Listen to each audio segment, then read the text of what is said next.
What's up guys, Houndish here, and today we have some more information about the March 27th update. So Bungie talk about Nightfall Strike unique rewards that are coming in the update. They also talk about quitter penalties for the Crucible. They give us a brief breakdown of a couple of other things coming inside of this update, the server downtime, and a couple of other things, so let's get into it. Firstly, they talk about Nightfall Strike unique rewards. So last week they actually asked us if we wanted to see those rewards, and they were kind of deciding whether it was something they were going to preview to us before the March 27th update. Bungie have actually decided not to give us a preview of that gear, so they do give us a bit of an explanation. I kind of wanted to take a little bit of a look, but I do understand, some people don't want these spoilers. But Chris Barrett says Nightfall should be a challenging test that only the bravest Guardians dare face. Fire teams of any size should be able to participate, from organized clan groups to skilled solo players. Players should be able to determine their own challenge level by going slow and steady or fast and wild with elective modifiers to test the most hardcore veterans. Your final score will separate you from the rest, and with high risk comes high reward.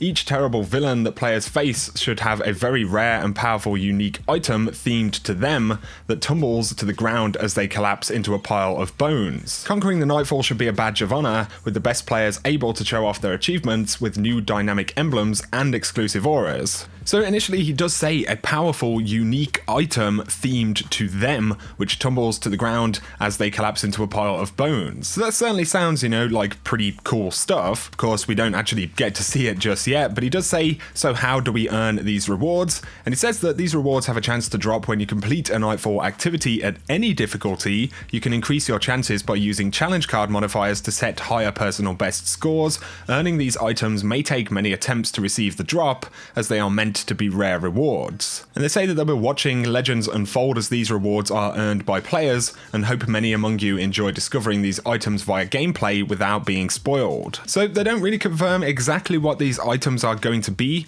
Previously, Chris Barrett did say Nightfall specific weapons, but now they're referring to them as rewards in general. The fact that they say powerful item, I believe, means that, we are going to be seeing weapons for sure, pieces of armor hopefully. But guys, we're going to have to wait until Tuesday to see, what Nightfall is and see what the unique drop is going to be. I really hope they're going to do some, really awesome weapons. The stuff that we've seen in the past in Destiny 1 Strike specific loot was really cool, and I hope they only amp it up from there. Up next though, they talk about the competitive playlist quitter penalties. So they say starting in 1.1.4, we are adding a system that can issue temporary restrictions 30 minutes in length for habitual quitters. Leaving a match early for any reason, from improper network settings to an idle timeout while getting to the door for a food delivery, can result in a temporary restriction. If you are entering the Crucible playlist, make sure you have a solid connection and the proper time to complete your matches. So there we go. If you quit a competitive, PvP match, you get a 30-minute restriction potentially. This can happen even if you lag out of a game or if you get kicked for inactivity. So that's going to be worth bearing in mind. Let me know what you guys think about that change. I'm very curious to see, how that's going to pan out. But they also say that in this update, they are going to increase the speed that they can detect and punish cheaters as well.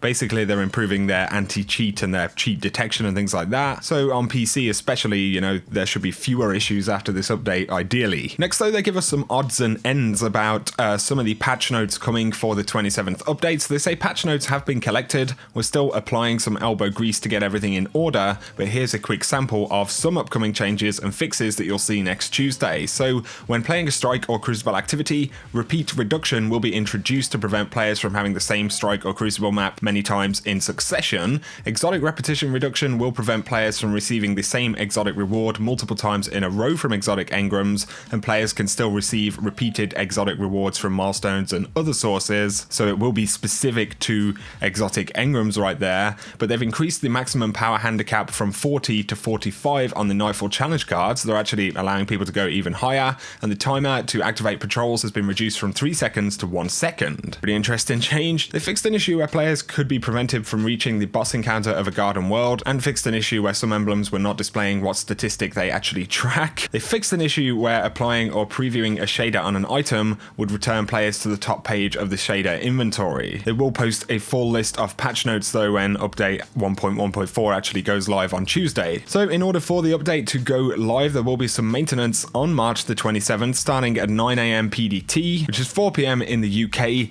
and that will go up until 11 AM Pacific. After this maintenance period, the update will be pushed out. So they do point out the strike activity Exodus crash will not be featured as a Nightfall due to a known issue preventing progress when players attempt to collect energy spikes. Our current goal is to resolve this issue in 1.2.0. Until resolved, the Nightfall unique reward associated with this strike will not be available. So that's certainly pretty disappointing. The removal of radar from competitive and Trials of the Nine will also prevent perks involving radar from providing a benefit to players. So anything that gives you radar, mighty multi-tool, knucklehead radar, that stuff obviously isn't going to work. That's certainly going to be an interesting change as well. I'm going to be curious to see how players respond to that. They do finish by saying exotic weapons are up next in May with some interesting changes for us to dive into. More to come once 1.1.4 has landed, and they'll see us next week. So that is the update, guys. For any of you who really wanted to get a look at these weapons, it's certainly, a bit of a shame right there that we don't get a little preview, although being able to discover them in game will certainly be interesting, and I'll try and keep you guys posted